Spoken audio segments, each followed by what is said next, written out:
Hello, everyone. So I wanted to come back here and give an update since I posted my video calling out the Belleville School District. Since that time, I have learned that the teachers who wore the Gulf of America t-shirts actually belong to the history department at Belleville High School. And specifically, it was a certain group of males amongst people in the department. It was the males. I still don't know the names, but let me tell you something. I'm going to find out. And I hope that parents who are just as infuriated and concerned and disturbed by this are going to do their due diligence as well to find out exactly who it is. And as I began to get more information and interact with other residents in the township of Belleville, I was not surprised to see just even further confirmation of the issues of racism that do exist within this township. The kinds of things that people would say, even to the extent where a certain resident in this town demanded that the teachers be apologized to because a page here on Facebook, Belleville Watch, had the audacity to report the news. And this resident demanded that the teachers be apologized to. And she said that, followed by a link from Instagram showing the so-called president talking about, the Gulf of America and this executive order that's been passed, right? So automatically this is like this official thing that has taken place and everybody has to respect and agree with, right?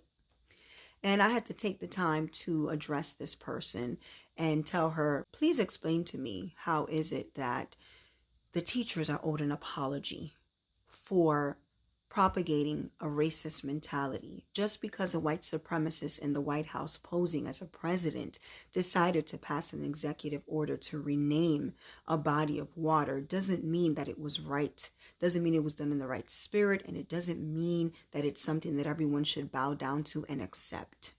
It doesn't mean we don't have the right to rebel. And when you have history teachers that will have the audacity to come into their place of work among students that they're supposed to educate and go around propagating that statement and that mentality, I take great issue with that, because I have a daughter in middle school who in less than 2 years will be going to high school. And I'm not going to send her to Belleville High School. I will not. I refuse. Okay? Because see, what people seem to forget about history, right, and especially this nation, is that this nation has a history of passing executive orders and laws and calling it justice and calling it freedom, calling it equality, and calling this nation a great nation and calling it a democracy, right? But what has history taught us? History has taught us that one of the first things that white supremacists do when they want to take over and take ownership of a people, of a place or things, they rename them.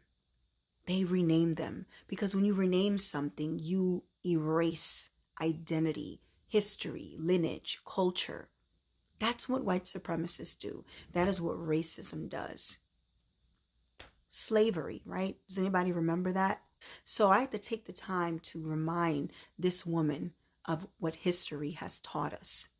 Okay? And the fact that history teachers who should know this very well, who have been given the privilege of educating our children on history, they had the audacity to do something like that. They, of all people, should know better as history teachers what the process is when you want to erase a people.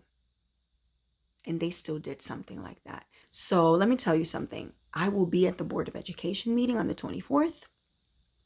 My family will be there.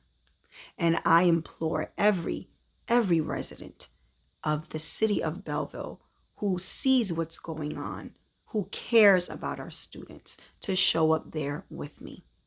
Because if there's anyone that's owed an apology, it's the 73% of the student population at Belleville High School. Yeah, the predominantly Latino students at Belleville High School. They're the ones that are owed an apology.